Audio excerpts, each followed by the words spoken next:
सिंधुदुर्ग किला भी शिवाजी महाराज ने बनाया, लेकिन ये जो बेईमान गद्दारों की सरकार है उसने जो शिवाजी महाराज जी का जो पुतला बनाया वो टूट गया है। अच्छे मन से नहीं बनाया, राजनीतिक मन से बनाया। मैं तो सबसे पहले मुख्यमंत्री का इस्तीफा मांगता हूं कि आपने महाराष्ट्र की भावनाओं के साथ खिलवाड़ किया है। मैं जो पीडब्ल्यूडी मिनिस्टर है जिसके अंदर ये सब जिम्मा है उसका, रविंद्र चव्हाण को बर्खास्त करना चाहिए, क्योंकि ये छत्रपती शिवाजी महाराजांना सुद्धा ह्या लोकांनी सोडलं नाही। छत्रपती शिवाजी महाराजांच्या कामात सुद्धा ह्यांनी लाखो कोट्यवधी रुपयाचा घोटाळा केला सार्वजनिक बांधकाम खात्यानं आणि या सरकारनं। आपापल्या लोकांना टेंडर, आपापल्या लोकांना कामं दिली। अरे शिवाजी महाराजांना तरी सोडा, ज्यांचे शिवाजी महाराज लाडके होऊ शकले नाहीत ते लाडक्या बहिणींच्या गोष्टी करतायत। याच्यावरती महाराष्ट्र स्वस्थ बसणार नाही।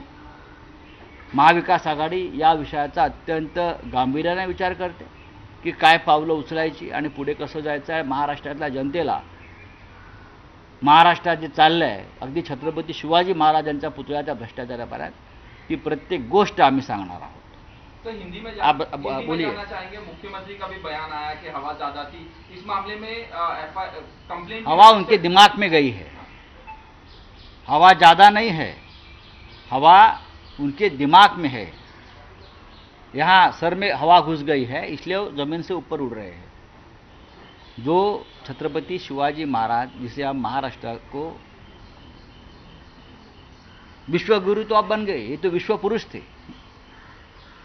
और नरेंद्र मोदी प्रधानमंत्री जो आए थे सिंधुदुर्ग किले पर उनको उद्घाटन करने के लिए, इंडियन नेवी का प्रोग्राम था।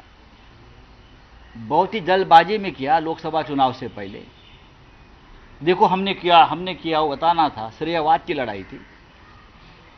बहुत लोगों ने उनको बताया, खास करके कोल्हापुर के संभाजी राजे छत्रपति जो शिवाजी महाराज के वंशज है, उसने बताया कि आप इतनी जल्दबाजी मत करिए ये स्टैचू के अनावरण के, लेकिन कर दिया।